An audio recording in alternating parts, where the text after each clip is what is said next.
महाराज की जय। लीळांचे चिंतन घडावे,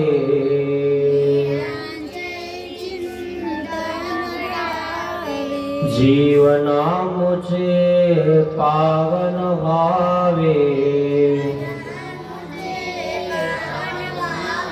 पुलकित भावी धरा, स्वामी श्री चक्रधरा। जय जय श्री चक्रधरा, स्वामी श्री चक्रधरा।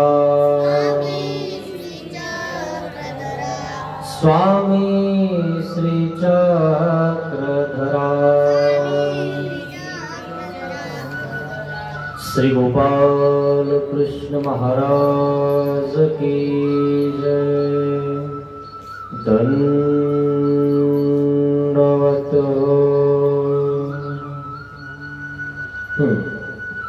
सारंग पंडितानुसार भाषणी भोग प्रत्यक्षण करणे। सारंग पंडितानुसरणी भोग प्रत्यक्ष करणे। सारंग पंडित नावाचे ब्राह्मण यांना देव म्हणतात, अनुसरा, दीक्षा घ्या, तुम्हाला सर्व मिळेल। भोग काही कावळा खातला असेल, मग यावर सर्वज्ञ श्री चक्रधर भगवान तुम्हाला आम्हाला सर्वांना सांगत आहे की अनुसरल्याचा देव। देवाला वानरीचं पिलू जसं आईला धरत, त्या प्रकारे आपण देवाला धरलं पाहिजे। आणि म्हणून वानरीचा दृष्टांत सांगत आहेत, त्याचा प्रकरणवश सांगत आहेत।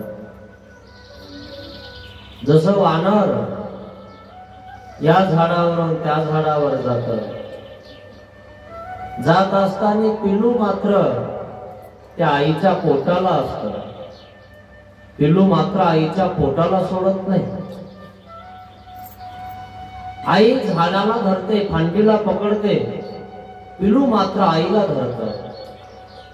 तसं आपली आई सर्वज्ञ श्री चक्रधर भगवान आहे। त्वमेव माता च पिता त्वमेव, त्वमेव बंधू च सखा त्वमेव।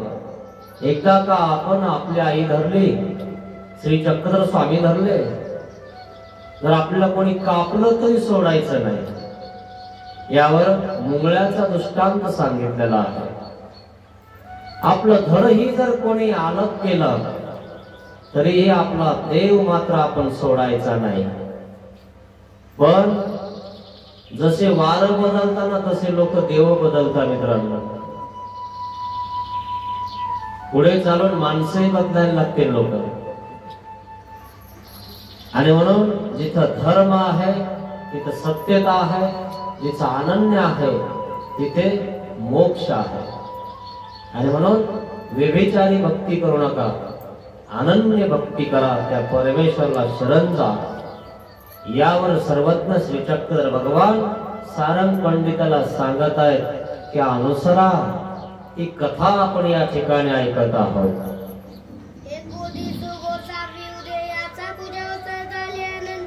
एक दिवशी सर्वज्ञ श्री चक्रधर स्वामींचा उदयाचा गंध अक्षदा विडा समर्पण झाल्यानंतर सर्वज्ञ श्री चक्रधर भगवान आसनावर सपूजित बसलेले आहेत। अशा वेळेस सारंग पंडित सर्वज्ञ श्री चक्रधर स्वामींच्या जवळ आहेत। देव काय म्हणतात, पांड्या एक अनुसरा गा, तुम्ही आम्हाला अनुसरा। हे ब्राह्मणाचे षटकर्म सोडून द्या, एक अनुसरा, एक थोडी म्हणितले ते करा, ते अनुसरण की। जर तुम्ही आम्ही सांगितलेलं करणार ना मोक्ष प्राप्त होणार, या मोक्षातनं पुन्हा पुनरपि जन्म होणार नाही. पुनरपि जननम पुनरपि मरणम जठरे कर्मम, या जन्मरूप चक्रातून तुम्ही कायमच मुक्त होणार. पण तुम्हाला आम्हाला अनुसरावं लागणार आहे. जर अनुसराल हे सगळं तुम्हाला होईल. नाही अनुसरणार तर कलियुगी जन्म मात्र चौकडीपर्यंत नरक आहे. पोटामधून बाळ काढलंही तरी त्या व्यक्तीला सुद्धा चौकडीचं नरक होतात.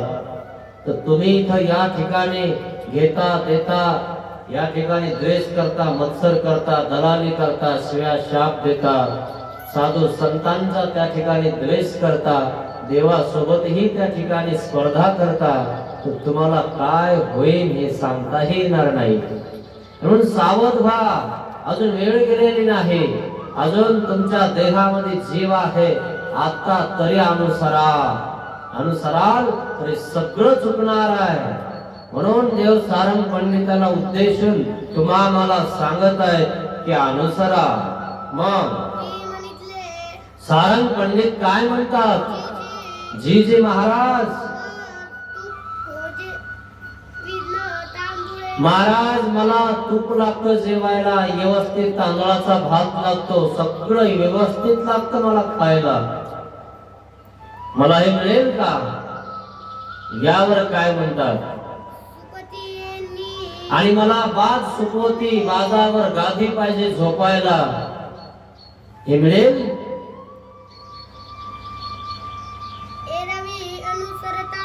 नाहीतर मी अनुसरला असतो, पण मला खूप अनाधिकार आहे, माझ्याचे आता होत नाही ना.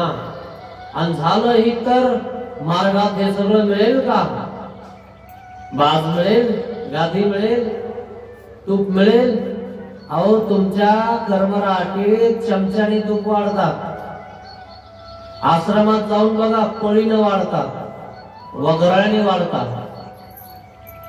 तो चम्मच तुम्ही डुबवता, थोडासा डुबला की वर काढता, 2 थेंब टाकता. किती मोठं घर असलं तर तूप मात्र 2 थेंबच असतं. कधी परमार्गामध्ये जाऊन बघा, वगराने तूप खातात. सगळं मिळतं, गादी मिळेल, बाज मिळेल, सगळं मिळेल, पण तुम्ही अनुसरा तर खरी. तिकडच का नाही लागले तुम्ही? मला भेटेल का, माझं होईल का, माझं करील का? अरे ज्या लेकरा बाळांसाठी तू पूर्ण आयुष्य घातलंस, हे तुझं करा ना, ते तुला देईना. मग यांच्यावर काय तुला जोर आहे का? नुसते कपडे घातले की तुला सगळं भेटायला पाहिजे का? अरे उसात जेव्हा काम करत होता तेव्हा तर माणसाचे कपडे घालून केले ना, तेव्हा बरे जमले घालायला. लोकांची इथं काम करत असताना, पेट्रोल पंपावर काम करत असताना त्यांचे कपडे घातले. कसं करावं लागलं? जर पेट्रोल पंपावर त्या ठिकाणी जर घाण केली तर घाण पण काढावं लागते का नाही? मजुरीनं गेल्यानंतर जे सांगितलं ते करावं लागतं. इथं सगळं करणार आणि आम्ही म्हणतो आम्हाला अनुसरा, तर आमच्याकडे अनुसरणार सुद्धा नाही. आणि अनुसरले तर पुन्हा महाराज हे भेटन का, ते भेटन का, माझं व्यवस्थित होईल का? तुझ्या घरी होतंय का बघणार आधी. इतकं केलं ना तुझ्या घरी, तुझ्या घरच्यांसाठी काय आहे? शेवटी पडवी आहे ना, वाळगा तुझ्यासाठी आहे, मागचं घर तुझ्यासाठी आहे का नाही? आणि म्हणून देवाला अनुसरा मित्रांनो. मागच्या वाडग्यात राहण्यापेक्षा, गाईच्या कोठ्यात राहण्यापेक्षा देवाच्या घरी राहा, काही कमी पडत नाही. हे सारंग पंडिताला देव सांगत आहे. यावर काय म्हणतात देव? काय म्हणतात देव? आम्ही तुम्हाला सगळं करू, काही कमी पडू देणार नाही. काय कमी पडतं मित्रांनो? परमेश्वरला शरण गेल्यानंतर योगक्षेमम वहाम्यहम, काय सगळं भेटतं की नाही? बघा तुम्ही, दुकान सुद्धा लागत नाही, सगळे करून आणता का नाही? सगळे पंक्ती देता, पण हे जीवाला कळत नाही का नाही? कधी अनुसरणार आहे, कधी करणार आहे? एक वांचोनी, एक भेटत नाही, भोग भेटत नाही.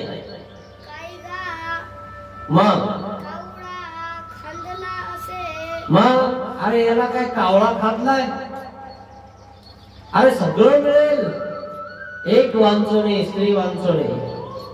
मग भोगू पहाजा तीही हो काजी. होकाजी म्हणितला मग सारंग पंडितांनी. ठीक आहे म्हणे महाराज.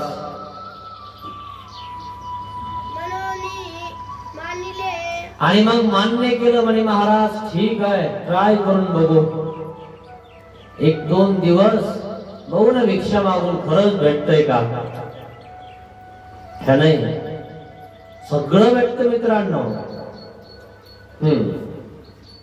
मग आपुला मनी मनो तागले. मग आपल्या मनामध्ये विचार करायला लागले सारंग पंडित. जाओ नका, बघूया ना, आश्रमात राहून बघू तरी खरा आहे की खोटा आहे. मग कैसे पुरविती कसं देव आपल्याला देतात, कसं करतात, पाना येऊन मार्गात. जसं घरी नाही भेटत ना तसं भेटत, पण मार्गात खावा वाटत नाही ना. घरी लाथा खातील पण घरच्याच खातील. तिथं त्या ठिकाणी मार्गात गंध अक्षता पूजा करून देतील तरी गोड लागत नाही ना. का नाही, घरचे जेवले का नाही, गाईला पाणी पाजलं असेल का नाही, गाईचं दूध काढलं असेल का नाही, तिथं राहिल्यावरही इथं चिंतन करतात, याची चिंता करतात. चिंतन करायला गेल्यावर तुम्ही चिंता कशाला करता. चिंतन जर केलं ना तर सगळं भेटत. चिंता केली ना तर काही भेटत नाही. तुम्हाला काय करायचंय तुम्ही ठरवा, चिंता करायची का चिंतन.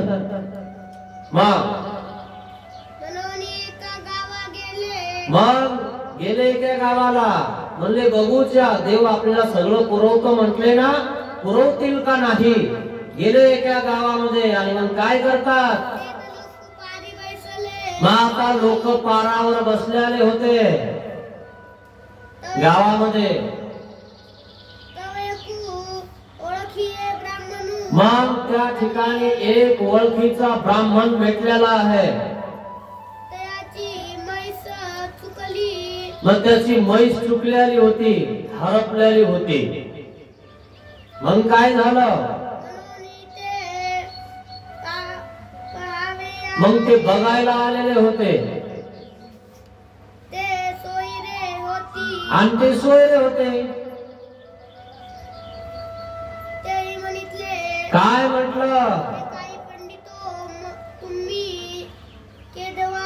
अहो हे काय पंडितो तुम्ही केव्हा आले, ती केव्हा आले तुम्ही. पाहुणे असल्यामुळे ओळखलं पंडितांना, म्हणजे सारंग पंडिताला, कारण ते म्हैस बघायला गेले होते. सारंग पंडिताला बघायला नव्हते आले. आपलं तसंच आहे, कोणी जर येत असेल ना तिकडं आणि काही काम असेल तर लोक येतात आपल्याकडं. मुद्दामून तुमच्याकडे आश्रमात साधूकड संताकडे लोक येत नाही. मुद्दामून लोक पाहुण्याकडे जातात. काय लग्न कार्य जे काय असतील ते मुद्दामून जातात. जर एखादबार म्हटलं सत्संगाला या, बाबा आता पुढे काढतात सत्संग, लग्न कार्य चालू झाले, आता रोजच लग्न याच्या घरी. खरं की नाही, एक लग्न असलं तर 1 वर्ष घालतो तो, है ना. हे घ्यायचं ते घ्यायचं, हे ठेवायचं ते ठेवायचं, पाहुणे आले की असं स्वागत करायचं तसं करायचं. नवरदेवाचे कपडे असे, नवरीचे असे, सोकाण्याचे असे, करोलीचे असे, वरबापाचे असे, वरमाईचे असे, ह्या बांगड्या त्या बांगड्या, सगळं सगळं सगळं त्या ठिकाणी 6 महिने नुसतं त्या ठिकाणी बघायला आणि घ्यायला जातात, है ना. 1 दिवसाचा कार्यक्रम म्हणतो 5 मिनिटाचा,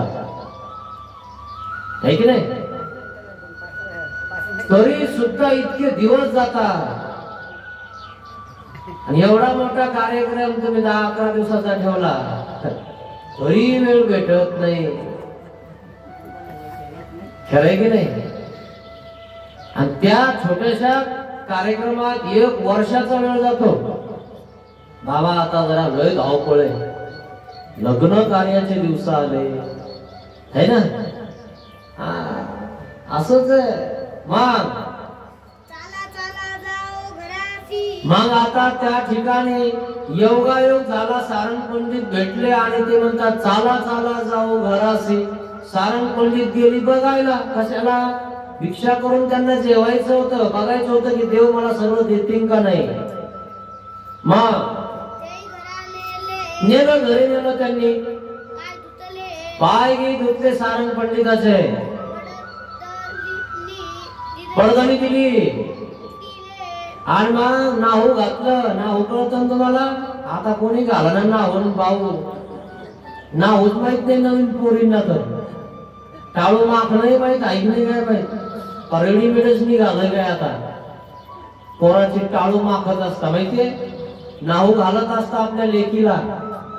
आता एक कसे ना आता काय माहिती है ना. नाही तर नाहू घालायचा असेल ना तर 4-5 जण येत शेजारी पाजाऱ्या सगळ्या, एक पाठ घासीती, एक पाय घासीती, एक हात घासीती आणि एक टाळू माखीती, नाहू घालीती है ना.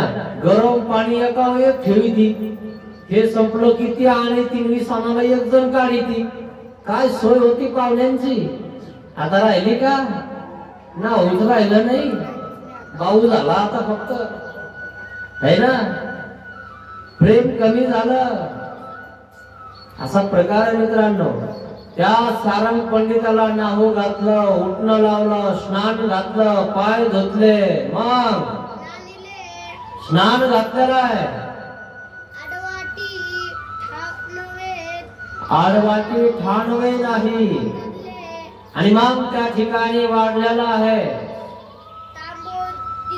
मग आता त्या ठिकाणी ताटात वाढायला जागा नाही, इतके पदार्थ केले भोजनाला. ताटात जागा नाही वाढायला आणि आपण येऊन जण वरण भातावरच. त्याच्यात बी काही लोकांच्या घरी भात नाहीच, वरण पोळी है ना, एवढंच. ते विदर्भातले लोक तरी मस्त पैकी वरण पोळी भातावर तूप खातात. आपला तर कशात मिळ नाही, कधी भात ताटात नसतो, पाहुणे आले तरच असतो, नाही तर नाही. पण तरी आपलं आपण सोडत नाही. मग त्या ठिकाणी व्यवस्थितरित्या पाठ ठेवला, त्या ठिकाणी समय लावले.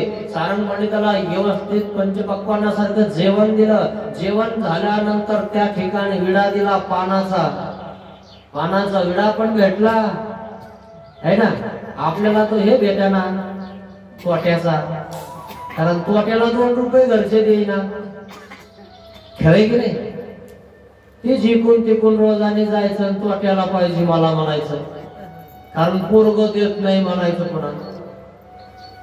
तिथं पानाचा विडा भेटतो का नाही, तरी सुद्धा तिथं राहावा वाटत नाही.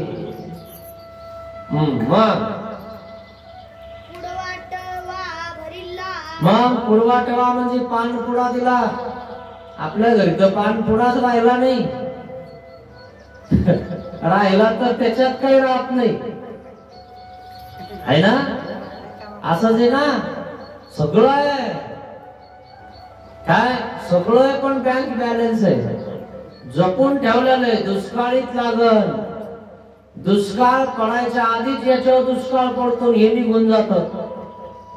आणि मग जे ठेवलेलं आहे ना उशीमध्ये बँकीमध्ये, त्याच्यावर पोरांचा दुष्काळ पडतो. माझी आई होती, माझा बाप होता, हे माझं आहे. जोपर्यंत बाप आणि आई होती तेव्हा वेगळे होते, तेव्हा स्वतः फुकण फुकायचे, धुपण फुकायचे, त्यांच्या डोळ्यात धुपण जायचं. तेव्हा त्याच्यावर कोण नाही आलं, आई ये जेव बस मी देते. लहानपणी पोटात 9 महिने सांभाळलं आणि 9 वर्षाचा होस तर त्या ठिकाणी चांगलं सांभाळलं. आणि आई 90 वर्षाची झाली की आईला बाहेर काढलं. 9 दिवस तरी मरतानी जवळ आला का, करायचंय कोणासाठी हे ठरवा. काय अजून वेळ गेलेली नाही, अजून त्या देवाला शरण जा, नाहीतर खाली हात जावा लागल, कर्माचं गथुडं घेऊन जावा लागल. मग पुन्हा बाज दिली झोपायला. तो म्हणे मला बाज पाहिजे, तूप पाहिजे, पाठ पाहिजे, थाट पाहिजे. पहिल्याच दिवशी सगळं भेटून गेलं. त्याला वाटलं बघा देवाने खरं सांगितलं की खोटं. खरं भेटत का?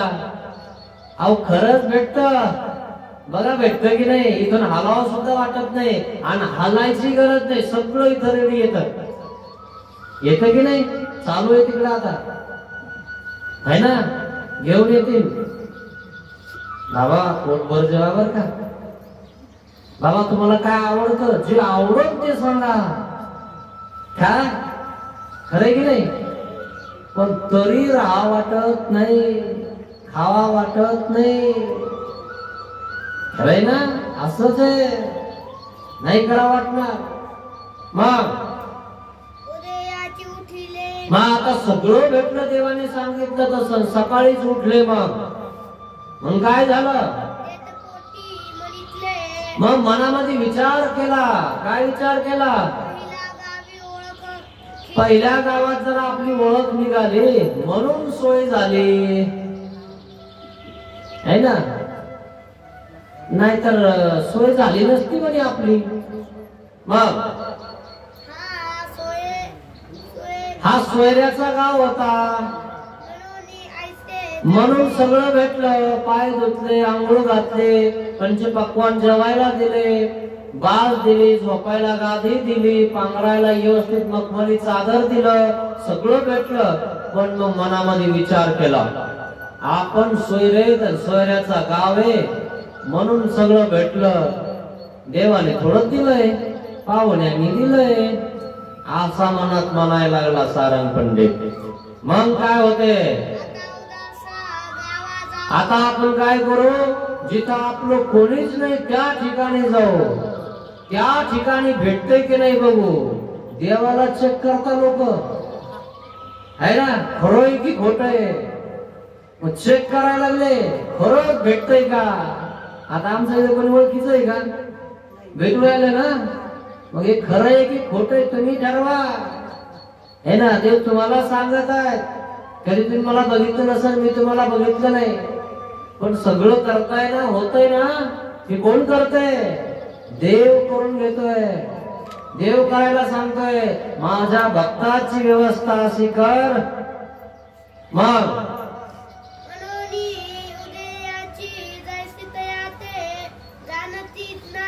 मग अशा गावाला गेले. उद्या सुटले ज्या गावामध्ये त्यांची ओळख नाही आणि त्यांना लोक ओळखत नाहीत त्या गावात गेले. मग गेले त्या गावात.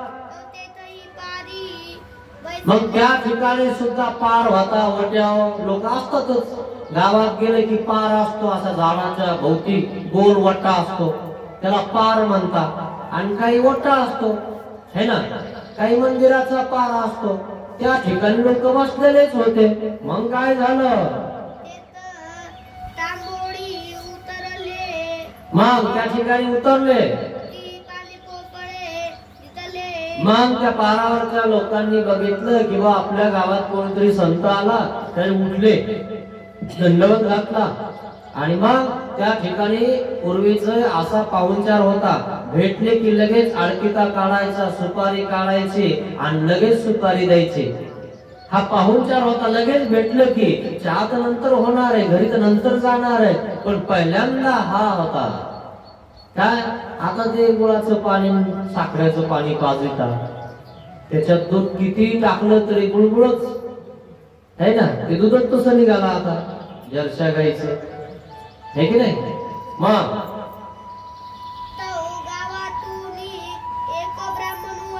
इतक्यामध्ये गावातून एक ब्राह्मण आला आणि बघितलं. तो काय म्हणतोय. पंडितो चला जाऊ म्हणे आमच्या घराला चला म्हणे. काही घडू द्या आम्हाला. अजूनही काही लोक इतके चांगले, इतके सुसंस्कारी आहेत. कुठेही जर आपला संत भेटला बस स्टॉपवर, रेल्वे स्टेशनला किंवा चलतानी वगैरे, तर त्यांना ते दंडवत करतात. अहो बाबा कुठे चालले. चाललो इकडं. नाही चला ना मग आपल्या घरी एक दिवस मुक्काम करा. आम्हालाही काही घडू द्या. तेवढंच अन्नदान घडेल.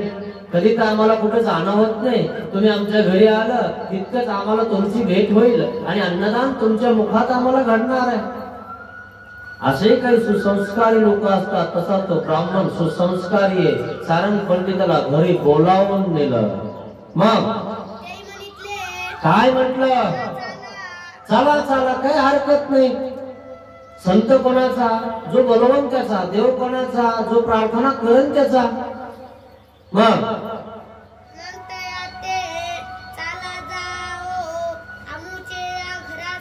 मग गेले त्यांच्या घराला. काय म्हणतात? चला बरं. गेले मग त्यांना घेऊन, सारंग पंडिताला घेऊन तो ब्राह्मण घरी गेला. मग त्या ठिकाणी व्यवस्थित जेवण दिलं आणि आधी तूप दिलं वाटीभर. पूर्वीचे लोक तुपाची वाटी भरून ठेवत होते. आताच्या लोकांसारखं चमच्याला तूप लागू देत नाही तर लगेच चमचा टाकतात, अशातले नव्हते. आता तर गावरान तूप आहेच का नाही का त्यांच्या घरी, आहे की नाही? कारण कोणी दही कराना, ताक करीना, कोणी रही लावाना, खरं की नाही? आईत बघा ना, आईच्यामध्ये मिसळ ढेसळ असते, हे कोणी खाईना, है ना? आणलंही तूप इकून तिकून त्याचा वास येईना. नुसतं तूप पूर्वीचं इतकं चांगलं होतं. जर कळत असेल ना आपल्या घरच्या विस्तवावर, तर काय व्हायचं माहितीये? गल्लीमध्ये वास जायचा, तूप कळवत आहे. हा, आमची मालकी नाही, पाटली नाही, तिच्या घरी 2-4 म्हशी आहे ना, तिच्या घरी तूप निघत, ती तूपच करायला आहे, बाकी काही करत नाही. लोणी काढते, लोणी कळवते म्हणे आता ते, म्हणून वास सुटलाय खमंग. सुटत की नाही खमंग वास? आता तर एकाच्या गल्लीत आणि एकाच्या घरात वास येईना खमंग. मग असं जेवण झालं व्यवस्थित, सगळं पंचपक्वान जेवायला दिलेलं आहे, स्नान घातलेलं आहे आणि पुन्हा बाज झोपायला दिले. बाजेवर गादी टाकली, मखमली चादर त्या ठिकाणी पांघरायला दिली. आपलं तर इथं कोणी ओळखीचं नाही तरी आपली व्यवस्था झाली, असं सारंग पंडित आता म्हणायला लागलेलं आहे. मग सकाळी उठले पुन्हा आणि काय म्हणतात? आता तर खरंच झालं म्हणाले, देवाने सांगितलं ते खरंच झालं.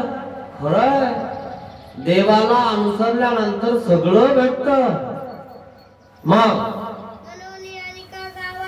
पुन्हा दुसऱ्या तिसऱ्या गावाला गेले, अजून बघू भेटतय का नाही, है ना? म्हणून आपणही आश्रम चेक करत असतो. जर आपल्याला घ्यायचं असेल ना, म्हणजे अनुसरायचं असेल ना, चेक करत असतो, राहून बघू आधी कसा आहे आश्रम, लोक कसे, बाया कशा आहे, पोरं कसे, है ना? कठूस करता, आपल्याला कटोचून बोलता, घरचे तर लय सोन्यासारखं बोलता, है ना? कधीच त्यांनी रुग्ण हातात घेतलं नाही तुमच्यासाठी, है ना? कधीच आपला कोरडा खाली उतरवला नाही, है ना? एवढं तर ते करणार नाही ना तिथले आश्रमातले, तरी पण बघता, है ना? पुन्हा म्हणता तू आहे ना म्हणून घेते, खरं की नाही? जस हिच्यासाठीच हे अनुसरते, देवासाठी नाही. अरे देवासाठी अनुसर, लोकांसाठी काय अनुसरता? याच्यासाठी त्याच्यासाठी तू आहे या मार्गात म्हणून मी आले आणि तू चालली, आता मग कसं होईल? अरे जसं होईल तसं होईल. लोकांसाठी अनुसरू नका, देवासाठी अनुसरा. काय कोण कोणाचं? स्वतःचे पोटचे आपले नाहीत तर लोक आपल्या काय कामी येणार आहेत? यावरूनच आपण ठरवून घ्यायचं, घरीच आपण सगळं शिकून घ्यायचं. जे आपण पोटात सांभाळले ते आपले काही करेना. जे बिचारे धर्माचे त्यांच्यावर का जोरा ठेवायचा? तरी तुम्हाला सांभाळतात, तरी तुम्हाला ते या म्हणतात, रा म्हणतात, देव धर्म करा म्हणतात. आपल्याला जर राहणं होत नाही, उलट त्यांचा नाव ठेवतात. काय नाही म्हणे, घेतली ना तर नंतर जा म्हणतात. अरे तुला करमत नाही, तुला तिकडला दवाखाना जगून येतो, गावाकडे दवाखान्यात जातो, तिकडे दवाखानेच नाही, है ना? त्या दवाखान्यातच जातो. नाही आमच्या इकडला दवाखाना आहे ना, लय भारी, तो डॉक्टर लय भारी, घरी जायचंय ना म्हणून नाटक करतो. आणि येतो दवाखान्याचं नाव सांगून घरीच राहतो. खरं की नाही? हेच तर कळत नाही जीवाला काय केलं पाहिजे. मग तेथेही तसेच केले. आणि मग तसंच झालं. तिसऱ्या गावाला गेले. तिथं पण व्यवस्थित ताट, व्यवस्थित पाठ, व्यवस्थित स्नान, तूप जेवायला, व्यवस्थित बाज, व्यवस्थित त्याच्यावर गादी, मखमली चादर पांघरायला. देवाचा अनुभव आला. अनुभव आल्यावर तर मानव ना. अनुभवाने झालेले मानव आहेत मित्रांनो. काही सवे लवे भया भेने आप्त वाक्याचे नाही. अनुभवाने महानुभाव झालं पाहिजे. प्रचिती पंथ हा देमतीला सर्वज्ञ श्रीचक्र भगवंत म्हणतात. हा प्रचिती पंथ की देमती. प्रचिती येईल तुम्हाला. सत्य मित्रांनो प्रचिती येते आम्हाला की हा महानुभाव पंथ अनुभवी आहे. करून बघा तुम्ही. सगळं येईल तुमच्या अनुभवाला. अनुभव आल्यावर तरी अनुभव व्हा मित्रांनो. देवाला अनुसरा. तुमचं आहे ना सगळं दुःख नासून परमेश्वर तुम्हाला ओटीत घेईल मित्रांनो. आपण सगळ्यांना ओटीव घेतलं, मांडीव घेतलं, सगळं फिरवलं, सगळं केलं, कोणी आपल्याला बघणं मित्रांनो मरताना. याचा विचार करा. आपलं आयुष्य कोणाला द्यायचंय? उर्वरित सुकलेलं फुल तरी त्या देवाच्या श्रीचरणाला वाहा. सुकेल फुल आहे, कोणी बघणं आपल्याला आता, कोणी विचारानं आपल्याला आता. वरमाई झालं तरी त्या ठिकाणी काय म्हणतात लोक, तू घरीच राह, तुला चलता येणार नाही, फिरता येणार नाही, तुला बांगड्या हिरवी साडी तच घालते. ती म्हणते नाही नाही मला यायचं, मला यायचं. नाही चालणं होणार. काय मित्रांनो ते म्हणतात चला गाडी पुढे काढा आणि तिला घरीच ठेवता. येतो आम्ही गाडी घेऊन. काय हेच तर कळणं आपल्याला की आपण कोणासाठी आपलं आयुष्य दिलं पाहिजे. आपण फुकट बर्बाद करतोय मित्रांनो आयुष्य. मग एरवी गोसावी यांचे दर्शनास आले. मग 2-4 गावात गेले. मग त्या गावावरून वापस आले देवाच्या दर्शनाला. देवाने सांगितलं ते सत्य घडलं महाराज. अनुभव आला मला. खरंच महानुभावांचा अनुभव आहे. म्हणून तर त्यांना महानुभाव आणि महान अनुभव म्हणून त्यांना महानुभाव पंथ असं म्हणतात. अनुभवी पंथ हा. मग दंडवते घातली. आले देवाकडे सारंग पंडित आणि देवाला दंडवत घातले. श्री चरणाला लागले. बसले समोर. सर्वज्ञ म्हणितले. देव काय म्हणतात सारंग पंडिताला? कांगा कैसे, कसं वाटलं? गेलते ना तुम्ही भिक्षाला, गेलते ना तुम्ही आटणाला, बघत होते ना तुम्ही आमच्या आश्रमाला. कसा आहे आमचा आश्रम, कसा आहे आमचा परमार्ग, कसा आहे आमचा पंथ, कसा आहे महानुभाव पंथ, खरा आहे की खोटा आहे, अनुभवाला आला की नाही आला, असं विचारत आहेत सारंग पंडिताला. काय म्हणतात सारंग पंडित? मग मागचं सगळं सांगितलं. महाराज महानुभाव पंथ आला आमच्या अनुभवाला. खरंय महाराज, तुम्ही जे सांगितलं ते सगळं भेटलं मला. मग काय म्हणतात देव ऐकल्यानंतर? पांड्या बघू काही कावळा खातला असे, काय मिळेल तुम्हाला सगळं, या अनुसारा दीक्षा घ्या. यावर काय म्हणतात? मग सगळं मिळेल तुम्हाला. असा आहे भोग, सगळं भेटलं ना तुम्हाला. मग तरीही पांड्या काय करतो? अनुसरतो का? नाही. पांड्या घर सोडत नाही, दार सोडत नाही. काय तिथंच अटकला आपल्या घरामध्ये, आपल्या लेकरा बाळामध्ये. अनुसरण म्हणे महाराज. अजून कुठं वेळ गेलाय आहे ना, अजून टाइम आहे. अजून नाताचं नातीचं पोराचं व्हायचं बाकी आहे. झाल्यावर तर अनुसरण झाल्यावर पुन्हा देव म्हणतात आता आवरलं ना नातीचं नाताचं सगळ्यांचं.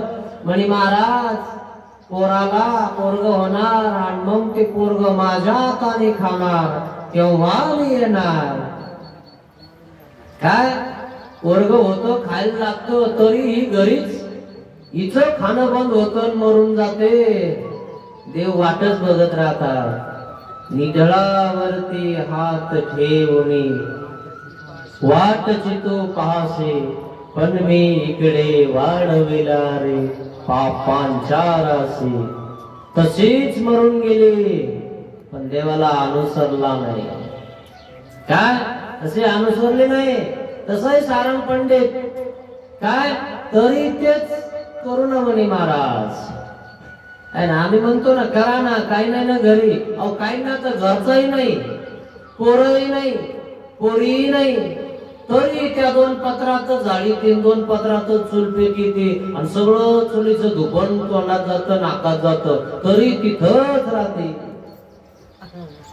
है ना. तिथं झाडी ती आणि पुंजा मात्र शेजाऱ्याच्या दारात लावी ती तिच्या असमत भांडण करीती. तू तो कोणीच नाही कशाला दुसऱ्याच्या घरासमोर पुंजा लावी ती है ना. असंच आहे ना. खूप अवघड आहे मित्रांनो. म्हणून पुंजा तर लोकांच्या घरासमोर नका लावू. तुमचा कचरा तुमच्या घरासमोर ठेवा. लोकांच्या दारात कचरा करू नका. आपला कचरा होऊन जातो मित्रांनो.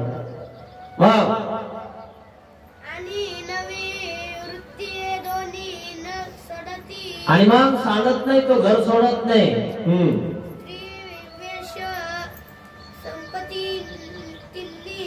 मग हे संपत्ती सोडत नाहीये तो. अत्याज्य असं देवाने निरूपण केलेलं आहे ना. मग आपण आता टाकल्यानंतर पण वापस नाही बघायला पाहिजे ना. काय करता मित्रांनो अविद्या दोष हा खूप मोठा आहे. तो खेचून घरी आणतो आणि म्हणून त्याला बाजूला करण्यासाठी ब्रह्मविद्येची जोड पाहिजे. सरळ बाजूला मला देव पाहिजे. मला घर नाही पाहिजे दार नाही पाहिजे धन नाही पाहिजे पैसा नाही पाहिजे मला देव पाहिजे. मी देवासाठी अनुसरले आलो आहे आणि म्हणून देवाशी नातं जोडा. मग आणि मग उगच बसले. आता वाटलं ना देवाला घेईन अनुसरण आहे ना पण नाही उगच बसले शांत. सगळ्यांना खरंय असं वाटतं कळतं सगळं फक्त वळत नाही.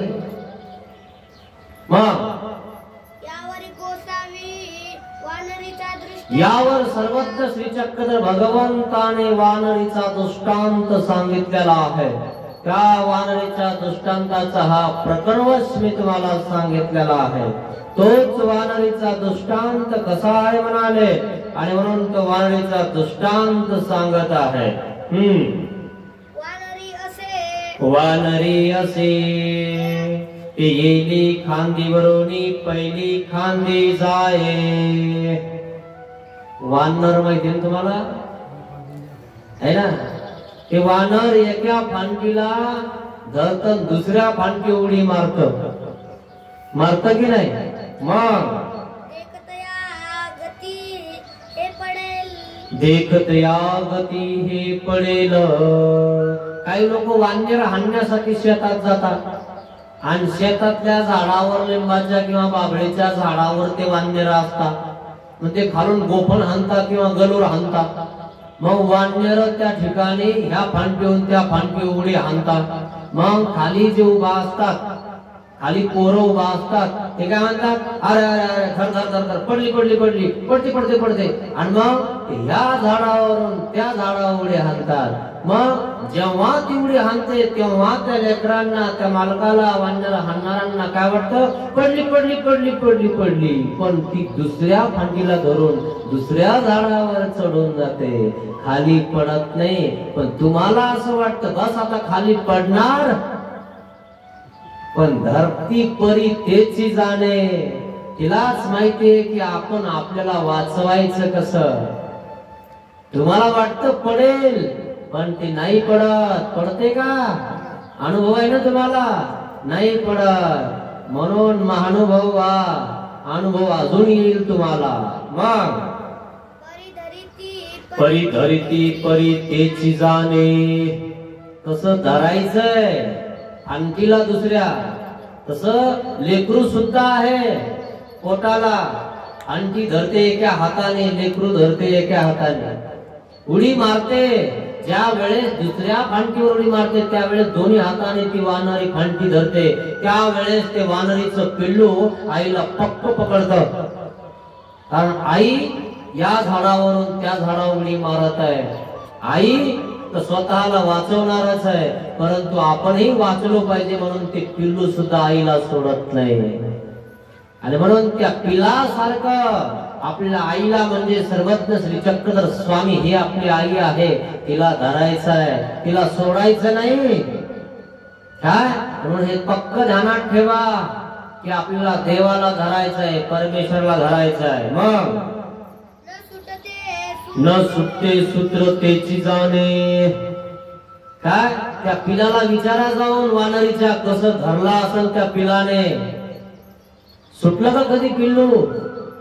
लोक म्हणतात अरे अरे ती नाही पडली तरी पिल्लू पडेल. पडलं पिल्लू कधी? पिलाने कधी सोडलं वानरीला? नाही सोडलं. पण ध्यानात घ्या, त्या वानरीच्या पिलासारखं स्वामींना धरा, देवाला धरा. एकदा धरलं ना सोडू नका. मग तैसे अनुसरती परी जीवे जाणावे. हा दृष्टांत झाला. याचा सिद्धांत काय आहे? तैसे अनुसरते परी जीवे जाणावे. जो अनुसरलेला आहे काय त्या प्रकारे राहत असतो. लोकांना वाटतो हा पडला पडला गेला गेला, काय खरं यांचं है ना? एका साधू आहेत का, हे ढोंगी आहेत. पण जेव्हा तो धरतो ना, धरती परी तोची जाणे. त्यालाच माहिती आहे की त्याने अस्थि परी कशी धरलेली आहे. लोकांना काय लागलं हसायला? जे हसतात ना त्यांचे दात दिसतात, पण जे उडी हाणतात त्या फांटीवरून या फांटीवर जातात, स्वतःला पडू देत नाहीत. काय ते धरती परी ते तेची जाणे. मग काय होते जर अशी जर तुम्ही अस्थि परी धरली तर? नरक चुकविती परी ते परमेश्वर जाणते. असं जर तुम्ही परमेश्वरला धरलं, अनन्य भक्तीनं परमेश्वरला त्या ठिकाणी पक्क पकडून ठेवलं, तर नरक चुकविती अनुसरल्याचे काय सगळं नासून जातं मित्रांनो. काय आणि म्हणून अनुसरल्या वांचुनी नाही. अवतरण्याचं दुःख सुद्धा होत नाही. अनुसरल्याचे जिने मरणे ते ईश्वराधीन आहे. तुमचं जिना आणि मरण देवतेच्या अधीन आहे. कधी गुचकी लागली तर घेऊन जाईल. जर कोणी भक्त असेल अनुसरल्याला आणि तो जर पक्का असेल अनुसरल्याला, देवाच्या हातात आहे त्याला नेणं आणि ठेवणं. त्याच्या केसाला सुद्धा कोणी धक्का लावू शकत नाही. हे स्पष्ट देवाने सांगितलेलं आहे. तो माझा भक्त आहे. माझ्या भक्ताकडे जर कोणी डोळे वाचून जर बघणार ना, तर त्याची गैर राहणार नाही. काय गैर राहणार नाही. भीष्म पितामहाने डोळे वाचून बघितलं, बाण काढला, अर्जुनाला लावला, आणि त्यावेळेस श्रीकृष्ण भगवंताने स्वतःची प्रतिज्ञा मोडली, माझ्या अर्जुनाच्या केसाला धक्का लागू देणार नाही. आणि मग देव पुढे गेले, सुदर्शन चक्र धारण केलं, आणि मग अफवा झाली. आपल्या भक्तासाठी श्रीकृष्ण भगवंताने शस्त्र न उचलणारा अशी प्रतिज्ञा करणारा श्रीकृष्ण भगवान आपल्या भक्तासाठी प्रतिज्ञा मोडतो. सुदर्शन चक्र धारण केलं आणि बाणाला बाजूला केलं. महादायसानं प्रश्न केला, देवा जर समजा अर्जुनाला हा बाण लागला असता तर आपण काय केलं असतं? देवाने सांगितलं, बाई एरी डोईची एरी डोई घाली जात आहे. हे पृथ्वी उचलून एका पृथ्वीवर आदळून टाकले असते जर माझ्या केसाला, माझ्या भक्ताच्या केसाला जर धक्का लागला असता तर. म्हणून अनुसरा, अनुसरल्या वांचून नाही. जो देवाचा झालेला आहे ना, त्याच्या केसाला धक्का लागणार नाही मित्रांनो. जिना आणि मरण देवाच्या हातात आहे. म्हणून त्या भक्ताला, त्या संताला, त्या मुनीला, त्या ऋषीला वाकड्या नजरेनं व वाकड्या दृष्टीनं कधी बघू नका. ते देवाचे आहेत, कसे असो देवाचे आहे. हे उघडे नागवे दिसते असती परी यांची वास कोणाही पाव नये. जर यांची वास जर कोणी बघेल ना, देवाची गाठ आहे. मित्रांनो, कधी कोणा साधू संतांची निंदा करत जाऊ नका, कधी त्यांना वाईट दृष्टीने बघत जाऊ नका. देवाची गाठ होऊन जाईल. कुठं उभा राहावं हे कळणार नाही, काही सुचणार नाही काय करावं. शोभ होऊन जाईल ना, तात्काळ मारावं लागेल, तात्काळ पोट फुटेल. तोंडाने बोलणार तर तोंड वाकडं होऊन जाईल. मित्रांनो, नमो दोषा नमो गुन्हा. कोण्या संताची कधी निंदा करत जाऊ नका. हे देवाने या दृष्टांतात सांगितलं. सारंग पंडिताला सांगितलं, हे त्यानुसारा हे थोडी मनीतले ते करा, ते अनुसरण घे. असं जर केलं तर नक्की देव प्राप्त होईल. मित्रांनो, तरी सारंग पंडित न अनुसरतीची बाकी तुमची इच्छा आहे. जीव स्वतंत्र आहे. परमेश्वर ज्ञान देऊन उतराळी होती. तुम्हाला ज्ञान देताय, तुला काय करायचं ते बघ भाऊ. जोपर्यंत देहात जीव आहे तोपर्यंत विचार करा. या देहातून जीव निघून गेला ना तर तुम्हाला कोणी सांगणार नाही, तुमच्याजवळ कोणी बसणार नाही. जे बसलेले ते म्हणतात, लवकर भरा, लवकर आवरा, याला लवकर नेऊन घाला. काय विचार करा मित्रांनो, अजून वेळ गेलेली नाही. देवाला शरण जा. काय शेवटी सुकल्याला फुल तरी त्या देवाच्या श्रीचरणी वाहा. आतापर्यंत सगळे फुलाचे पानं काम करून करून खराब झालेले आहे. आता काळे पट झालेलो आहे आपण. देवा वाहायच्याही लायकीचा नाही राहिला, तरी देव म्हणतो, ये भाऊ तुला अजून मी स्वीकारतो. म्हणून शेवटचं आयुष्य मरतानी का होईना देवाला शरण जा. मित्रांनो, अशा प्रकारे हा वानरीचा दृष्टांताचा प्रकरणवश वानरीचा दृष्टांत या ठिकाणी संपलेला आहे.